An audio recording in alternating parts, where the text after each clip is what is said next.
êtes toujours en direct du Little sur Globule Radio. On vient d'accueillir Caroline de Wailly et nous sommes très heureuses de vous accueillir. Merci. Oui, bonjour Caroline. Alors Caroline est directrice générale de Zag Ski, qui est une entreprise locale qui fabrique des skis. Donc après des études à l'ESCP de Business School de Paris en marketing et stratégie business development, vous avez fait vos armes chez Coca-Cola. Puis GoSport en tant que responsable de marché pendant 10 ans et un court passage de 6 années chez Seb à Rumilly pour la marque Tefal. Puis vous vous envolez à Singapour pour suivre votre mari et là-bas vous créez votre boîte de business development dans le sport, le domaine qui vous tenait vraiment à cœur depuis le début, et vous aidez les entreprises françaises à s'installer à Singapour ou en Malaisie. 2 ans plus tard, vous rentrez finalement en France et c'est là que vous commencez chez Zag. Donc d'abord pour s'occuper du marketing, lancer la communication, faire parler de la marque. Et puis rapidement, vous montez les échelons en tant que directrice marketing, puis directrice commerciale et enfin directrice générale depuis 2017. Alors Caroline, après avoir vu votre histoire, est-ce que vous pouvez nous raconter l'histoire de Zag ? Comment s'est créée cette boîte ? Comment elle s'est développée avant votre arrivée ? Donc Zag est né en 2002. C'est une marque qui a été créée par son premier shaper, dont le surnom était Zag. Donc shaper, c'est-à-dire la personne qui dessine, qui construit les skis. Et en fait, ce Zag était un snowboarder qui était très très frustré quand il montait sur son snowboard de ne pas retrouver les sensations de glisse qu'il pouvait avoir. Quand il montait sur des skis, de ne pas retrouver les sensations de glisse qu'il pouvait avoir sur son snowboard. Et donc, il a décidé de lancer un ski, à l'époque, qui s'appelait le Big, qui était le premier ski avec un rayon très court et une spatule progressive, et qui a engendré la naissance de Zag. Et donc, le premier ski, et l'année suivante, Zag a eu son premier award à l'ISPO, donc la grande manifestation européenne du sport et de l'outdoor, et l'histoire de Zag est partie de là. Et donc après, ça a été des années de développement, des années de recherche, qui font aujourd'hui de Zag une marque très performante, basée sur des socles très solides en termes de recherche et développement, toujours un petit peu avant-gardiste par rapport à beaucoup de sujets. Et alors pour cerner un petit peu plus cette entreprise, c'est quoi les valeurs de Zag ? Alors les valeurs de Zag, elles sont au nombre de 4. Elles sont au nombre de 4. Les valeurs essentielles de la marque depuis son origine sont la passion et l'authenticité. Donc il est clair que Zag est une marque de passionnés, aussi bien moi avec l'équipe qui m'entoure qu'avec les gens aujourd'hui qui skient en Zag. C'est une marque qui s'adresse aux passionnés de la montagne, de l'outdoor, ou même au sens large. Sa deuxième valeur pour la marque est très forte, c'est l'authenticité.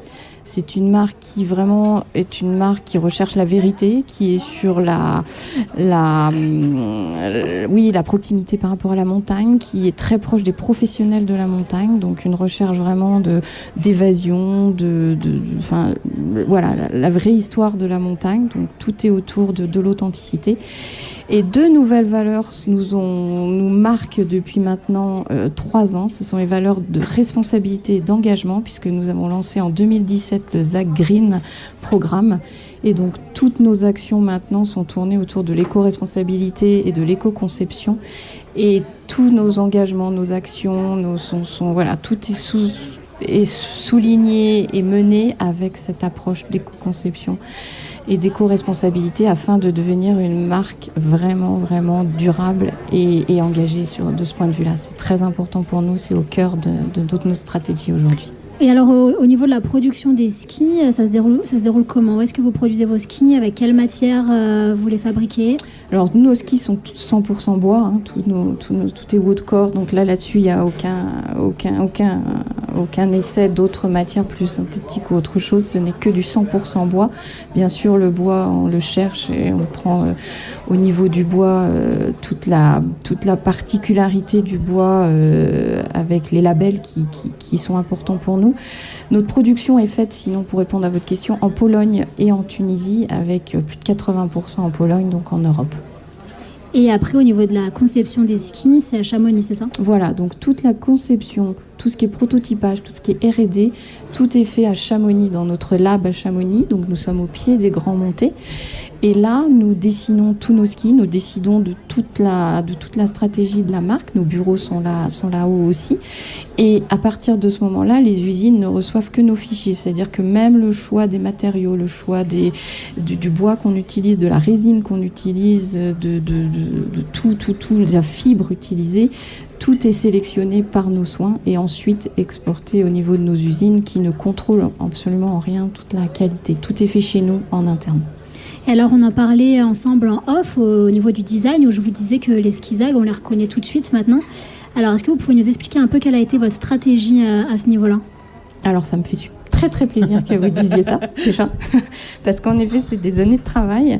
Un de mes objectifs, en effet, quand je suis arrivée au marketing, c'était vraiment de créer une forte identité visuelle pour la marque, puisque c'est une marque, comme je vous ai expliqué, qui était déjà très forte de point de vue de ses valeurs et puis aussi des skieurs Zag. C'est une communauté qui est déjà très forte, mais en termes de marketing, il y avait encore un petit peu de choses à faire, et en particulier en termes d'identité visuelle. Et on a pu réussir avec l'équipe à arriver à ce résultat grâce à notre studio de création, de design, qui est le studio Bipole, avec lequel nous travaillons, qui est basé à Paris et à New York, et où depuis maintenant 4 ans, on bosse main dans la main de façon à ce qu'il y ait une harmonie sur tous ces visuels, avec une analyse des tendances en permanence, des couleurs. Enfin, rien n'est laissé au hasard. Et j'en profite pour remercier notre studio Bipole qui nous a permis d'atteindre aujourd'hui cette belle harmonie visuelle que l'on a. Merci Caroline. On fait une courte pause. On écoute White House Dub de Uptight Sound System.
Radio 90.5, vous pouvez venir nous rejoindre en live au Little, ou sinon vous pouvez nous regarder en live sur Facebook, sur notre page Globule Radio Chamonix.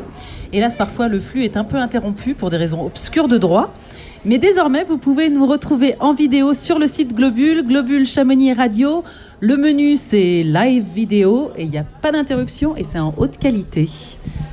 Oui, alors nous sommes toujours avec Caroline Dewailly, qui est directrice générale pour ZAG Ski, donc l'entreprise locale qui fabrique des skis en bois. Alors Caroline, est-ce que vous pouvez nous parler un petit peu des ambitions de développement de ZAG ? Est-ce que vous êtes à l'international ? Alors oui, tout à fait. On est une marque de plus en plus internationale, même si le plus gros de nos ventes se fait aujourd'hui en France.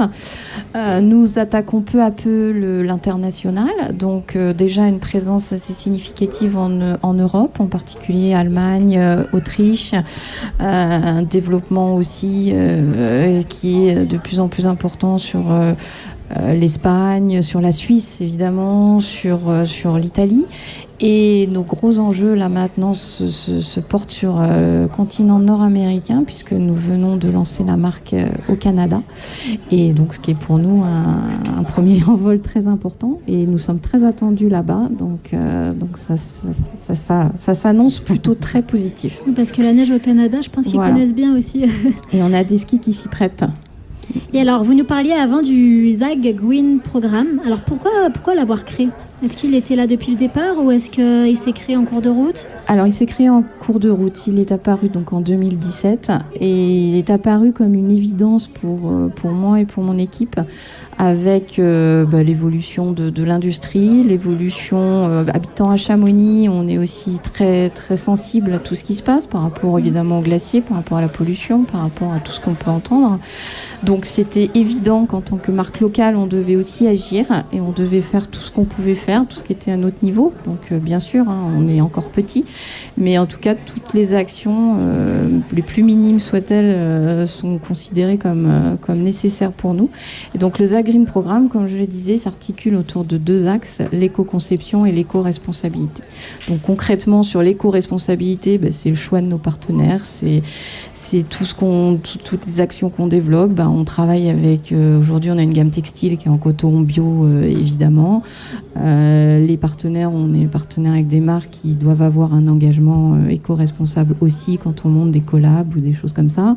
Le choix de nos fournisseurs se fait en fonction de leur campagne et de leur politique RSE. Donc toute la partie, évidemment on revoit le tri, on gère le tri des déchets chez nous, on covoiture au maximum, on fait tout, on essaye et on est encore loin d'avoir tout fait, mais en tout cas c'est une priorité dans notre quotidien. Et l'éco-conception, c'est la recherche des matériaux les plus durables, les plus éco-conçus. Donc, que ce soit au niveau du bois, au niveau de la résine, au niveau même de la construction en tant que telle. On se pose beaucoup de questions c'est vrai que le ski en lui-même n'est pas le produit le moins polluant. Donc, il y a beaucoup d'efforts à faire. Donc, que ce soit sur les cars, que ce soit sur le bois, sur la résine, sur les fibres, sur tout. Et alors, dans le même état d'esprit, est-ce que vous récupérez les vieux skis ?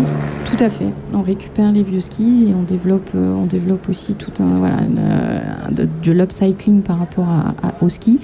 La filiale est encore peu développée, mais on travaille avec Trivalet en particulier, à qui on récupère les vieux skis et on leur distribue. Après, on redistribue à Trivalet, de façon à ce que ça ne traîne pas dans la nature, bien sûr. Et j'avais aussi envie qu'on parle de votre gamme Free Rando. Alors, il me semble que vous allez l'étoffer. C'est une décision que vous avez prise pendant le Covid, alors pas forcément à cause de ça. Mais est-ce que vous pouvez nous en parler un petit peu du coup ? Qu'est-ce que vous comptez faire et pourquoi développer cette gamme en particulier ? Alors déjà, quand vous parlez de la Free Rando, c'est-à-dire la Free Rando, pour nous, c'est la gamme UBAC, qui est en effet notre gamme best-seller, qu'on vend le plus. Alors, c'est une pratique qui se développe énormément. On est en plus une marque vraiment référente sur cet univers de la Free Rando, puisque c'est en créant l'UBAC en 2011 que le concept de la Free Rando est né. Donc, quand on parle de Free Rando, c'est vraiment ces randos que l'on fait pour attaquer des espaces vierges ou aller rechercher des espaces par opposition à des randos de 1500-2000 mètres de dénivelé. Là, on est plus sur du 500, on est plus sur la notion de plaisir à la descente. Et là, c'est vrai qu'on a toute une gamme de produits comme la gamme UBAC qui est fantastique puisque son poids est très très raisonnable. On est autour d'1 kg, 1,2 kg. Et ce sont des largeurs au patin suffisamment agréables pour s'éclater à la descente. Donc ça permet, c'est une polyvalence. Je confirme, ça marche très très bien. Et donc on commençait avec une gamme à 95 et on a eu beaucoup de demandes pour avoir un patin, donc la largeur au patin un petit peu moins élevée. Donc nous lançons en effet l'UBAC 89 pour rassembler un petit peu tous ceux qui viennent de l'alpin et qui ont l'habitude de skier avec des skis un peu plus étroits, puisque le 89 c'est très courant dans l'alpin, et qui veulent commencer la rando, se mettre à la rando. Et grâce à cet UBAC 89, ils auront rapidement du plaisir et vraiment des sensations de glisse dingues à la descente. Alors, pour répondre à votre question, ça ne vient pas du tout du Covid, même si j'ai une équipe de R&D excellente et des usines très réactives. Développer un ski en 3 mois, c'est juste pas possible. Donc non, c'était un étoffement qui était prévu depuis plus d'1 an et demi, puisqu'il faut quand même un temps de développement. Mais j'avoue que le Covid et tout ce qui se passe ne font que confirmer qu'on a fait les bons choix en termes de développement de produits. Merci Caroline. Alors j'ai une dernière question. Si on veut se procurer des skis ZAG, où est-ce qu'on peut aller ? Alors en étant à Chamonix, on est super fiers d'avoir un partenaire vraiment historique à Chamonix qui est Ravanel. Donc on a monté beaucoup d'opérations avec nos amis de chez Ravanel. Donc on organise même des sorties le soir en rando 1 fois par mois avec Ravanel. Donc vous pouvez tester ainsi les skis ZAG tout au long de la saison. Super. Donc on est très très très fiers d'avoir ce point de vente dans le centre de Chamonix. Et puis ensuite, on peut trouver. On a pas mal d'autres points de vente au niveau de la France. Et puis on a aussi notre site internet. Continuez. Voilà. Ok, merci beaucoup Caroline d'être venue avec nous en tout cas aujourd'hui pour nous parler de ZAG. Un grand merci à vous et je pense qu'on va écouter. Alors moi je voulais dire merci aussi, merci beaucoup d'être venu. Vous voulez rajouter quelque chose ? Non, je voulais vous remercier de m'avoir invité. C'est très gentil. Alors, comme on est dans les merci, je voudrais remercier aussi Apex qui nous a permis de nous installer, enfin en tout cas d'installer la technique devant chez eux. Et puis aussi Alpendry Jean qui nous prête une tente, enfin pas tellement aujourd'hui, mais un peu quand même pour les musiciens. On va justement les recevoir, ces musiciens. On est très contents de pouvoir discuter et les rencontrer un peu plus. Alors, on écoute de la musique.